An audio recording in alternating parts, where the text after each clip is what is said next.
إن الحمد لله نحمده ونصلي على رسوله الكريم أما بعد قال الله تعالى أولم ير الذين كفروا أن السماوات والأرض كانت رتقا ففتقناهما وجعلنا من الماء كل شيء حي أفلا يؤمنون. Honorable President, respected principal, teachers, judges, and my dear friends, those who are sitting in front of me, I welcome all of you with Islamic greetings. Assalamu alaikum wa rahmatullahi wa barakatuh.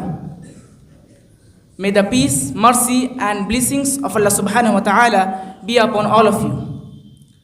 The topic of my talk is Quran and modern science, compatible or incompatible.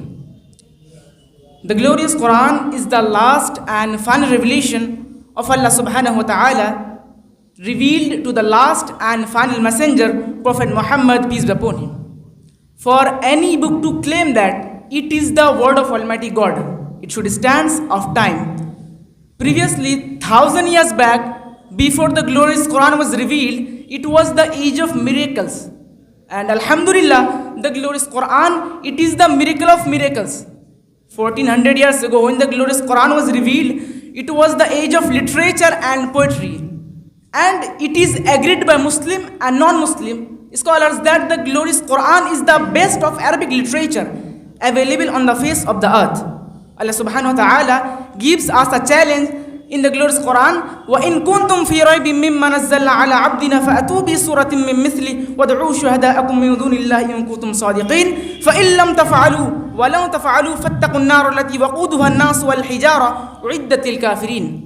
And if you are in any doubt as to what we have revealed from time to time to our servant, then produce a surah like thereunto, and call your witness or helpers if there are any besides Allah subhanahu wa ta'ala, if you are truthful.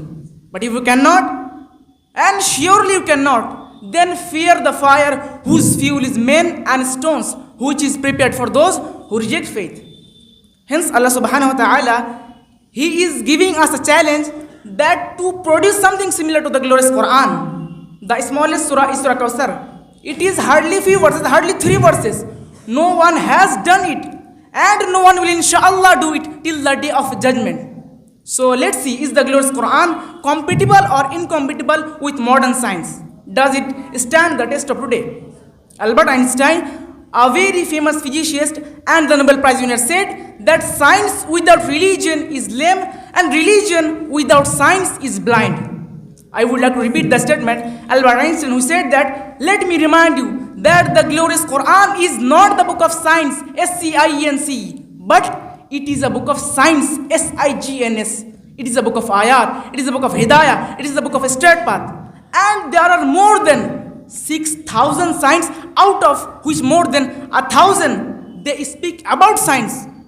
In the field of astronomy, in 1973, there were a group of scientists who discovered regarding the creation of this universe, and they call it the Big Bang. They said that long ago there was a primary nebula, then there was a secondary separation which gave rise to the galaxies, to the moon, to the stars, to the sun, and the earth in which we live. Allah subhanahu wa ta'ala talk about this in a nutshell in the glorious Quran from Surah Al-Anbiya chapter number 21 verse 30. أَوَلَمْ يَرَ الَّذِينَ كَفَرُوا أَنَّ السَّمَاوَاتِ وَالْأَرْضَ كَانَتْ رَتْقًا فَفَتَقْنَاهُمَا وَجَعَلْنَا مِنَ الْمَاءِ كُلَّ شَيْءٍ حَيٍّ أَفَلَا يُؤْمِنُونَ. Do not the unbelievers see that the heavens and the earth were joined together before you clothe them asunder? The glorious Quran told about the Big Bang 1400 years ago, while science discovered it recently, 30 or 35 years back. Allah subhanahu wa ta'ala further says in the glorious Quran, ثُمَّ اسْتَوَى إِلَى السَّمَاءِ وَهِيَ دُخَانٌ فَقَالَ لَهَا وَلِلْأَرْضِ ائْتِيَا طَوْعًا أَوْ كَرْهًا قَالَتَا آتَيْنَا طَائِعِينَ. Then he turned to the sky, and it had been as smoke. He said to it and to the earth, come you together, willingly or unwillingly. They said, we do come together in willing obedience. Allah subhanahu wa ta'ala further in Surah Nazi'at, chapter number 79, verse number 30, وَالْأَرْضَ بَعْدَ ذَلِكَ دَحَاهَا. The Arabic word dahaha, which means an expanse, and the Arabic word dahaha, it is also derived from the root word duhiya, which means an egg, an ostrich egg. And today we know the shape of the earth is not completely round like a ball, but it is an elliptical, flattened from the poles and bulging from the center. The shape of an ostrich egg resembles an elliptical shape of the earth. Thus, the Quran correctly described the shape of the earth 1400 years ago. There are many verses in the glorious Quran which is scientifically proven. Wa akhiru da'wana alhamdulillahi rabbil alamin. Wassalamu alaikum.